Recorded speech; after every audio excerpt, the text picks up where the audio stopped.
short tip of the day. Did you find your dream property? Well, luxury real estate approvals are driven less by desire, more by how your credit profile performs under scrutiny.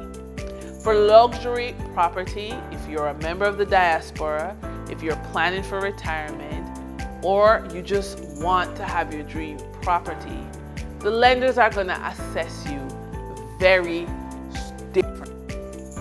For luxury apartments, luxury real estate in general, they want to know how deep is your credit.